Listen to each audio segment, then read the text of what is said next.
ये श्रीमद् भागवत की कथा या भगवान के ग्रंथ इस बात का प्रमाण दे रहे हैं कि जो सत्य है वही सनातन है। और जहां पर सत्य की कथा आप सुनते हो तो वहां पर बैठकर फिर मन आपका बोर नहीं होता, वहां पर आपका मन अपने आप लग जाता है।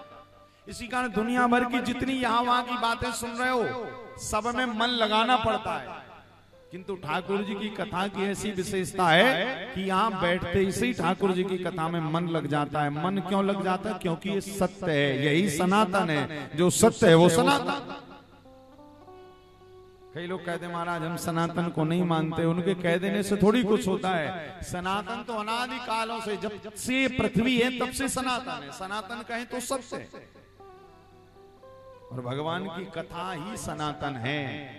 अब ये बात कैसे सिद्ध होगी कि कथा ही सनातन है? तो समझिएगा, हमने अभी कल भी आपसे निवेदन किया था पहले दिन की कथा में कि दुनिया में हर चीज जो बदली जा सके, जो परिवर्तित हो सके, वो सनातन नहीं हो सकती। और जो कभी बदली ना जा सके, जो कभी परिवर्तित ना हो, वो सनातन है। तो भगवान की कथा सनातन है। क्यों? अनादि कालों से यही भागवत की कथा होती आ रही है और आगे तक चलेगी। कब तक चलेगी? बोले जब तक धरती रहेगी तब तक कथा गाई जाती रहेगी, और जिसमें कोई परिवर्तन ना हो वो सनातन है, वो सत्य है। कहें तो कलयुग में वास्तव सनातन श्रीमद् भागवत की कथा ही है, और इसकी शरण में जो जो बैठता है वो सब सनातन है।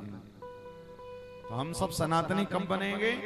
जब केवल झंडा लेकर कहेंगे कि हम सनातनी नहीं, जब हम श्रीमद् भागवत की कथाओं में जाकर 7 दिन की कथा को श्रवण करेंगे, क्योंकि इसमें जो लिखा है वो सत्य है। और वही श्रीमद् भागवत के इस मंगलाचरण में कहा है कि सत्यम परम धीमहि। देखिए, ये नहीं लिखा रामम परम धीमहि, कृष्णम परम धीमहि, देवीम परम धीमहि। क्या लिखा है? सत्यम परम धीमहि। तो कलिकाल का परम सत्य क्या है? श्री हरि की कथा। तो भैया हमारा जन्म क्यों हुआ है?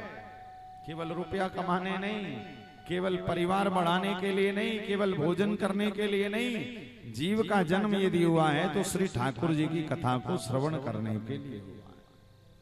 नाम रटते रहो, काम करते रहो, हर समय कृष्ण का ध्यान धरते रहो। कृष्ण गोविंद गोपाल गाते रहो, कृष्ण गोविंद गोपाल गाते रहो। श्रीमद् भागवत के मंगलाचरण का पहला श्लोक हमने आपको बताया। अब श्रीमद् भागवत के मंगलाचरण का दूसरा श्लोक बड़े ध्यान से सुनिएगा। इस श्लोक में बताया है कि कौन व्यक्ति कथा सुनने का अधिकारी नहीं है, और यदि उसके अंदर कथा सुनने का अधिकार नहीं है तो उसको ऐसा क्या करना है कि वो भगवान की कथा को सुनने का अधिकारी बन जाए। तो श्रीमद् भागवत के मंगलाचरण में दूसरा श्लोक, धर्मः प्रोज्झितकै तवोत्र परमो निर्मत्सराणां सताम् वेद्यं वास्तवमत्र वस्तु शिवदं तापत्रयोन्मूलनम् श्रीमद्भागवते महामुनिकृते किं वा परैरीश्वरः सद्यो हृदयवरुध्यते त्रिकृतिभिः शुश्रूषुभेस्तक्षणा शुश्रूषुभेस्तक्षणा धर्मः प्रोज्झितकै तवोत्र परमो। अब यहां पर सुनिए, श्रीमद् भागवत की कथा कह रही है कि भैया वास्तव में कलयुग में धर्म क्या है? धर्म, और धर्म से भी एक ऊपर शब्द है परम धर्म। परम धर्म क्या है कलयुग का? और देखिए वर्तमान में ना लोगों ने धर्म की व्याख्याएं अपने अपने हिसाब से करना शुरू कर दिया। कोई कहता है गंगा जी नहा लो तो धर्म है, कोई कहता है जमुना जी नहा लो तो धर्म है, कोई कहता है इतने 16 सोमवार के व्रत कर लो तो तुमसे बड़ा तो कोई धर्मात्मा नहीं। और वास्तव में यहाँ पर देखिए गोस्वामी जी ने मानस जी में कितनी सरल भाषा में लिख दिया कि धर्म क्या है। क्या लिखा है? परहित सरिस धर्म नहीं भाई, पर पीड़ा सम नहीं अधमाई।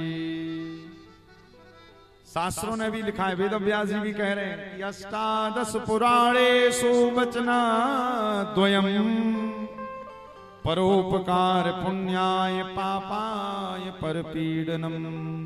अब समझिएगा धर्म क्या है। बोले जब हम हमारे द्वारा, हमारे किसी भी काम के द्वारा यदि किसी दूसरे को प्रसन्नता मिल जाए, हमारे एक छोटे से काम से यदि कोई मुस्कुरा जाए, तो समझ जाएगा इससे बड़ा दुनिया में कोई दूसरा धर्म नहीं है। भक्तमाल की चर्चा में रूप सनातन गोस्वामी जी ने एक बहुत अच्छी बात कही है। ये दो चीजें जीवन में उतार लीजिए। क्या क्या? नामे रुचि, कहें तो भगवान के नाम में रुचि।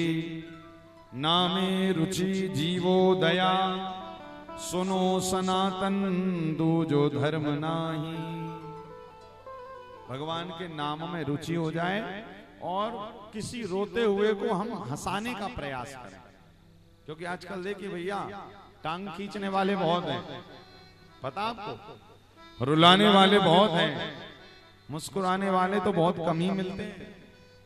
और यदि आपके अंदर किसी की उन्नति को देखकर, किसी की प्रोग्रेस को देखकर यदि आपके मन में प्रसन्नता का भाव है, तो समझ जाइए आपके हृदय में साक्षात श्री राधा गोविंद भगवान विराजमान है। इसी कारण सबसे बड़ा धर्म क्या है? बोले कथा सुनने से भी सबसे बड़ा धर्म एक और धर्म है। क्या? आपके द्वारा किसी को प्रसन्न कर देना। जैसे भगवान की कथा भी देखिएगा, जो ठाकुर जी की कथा है ना, इससे बड़ा भी परमार्थ दुनिया में कोई दूसरा नहीं।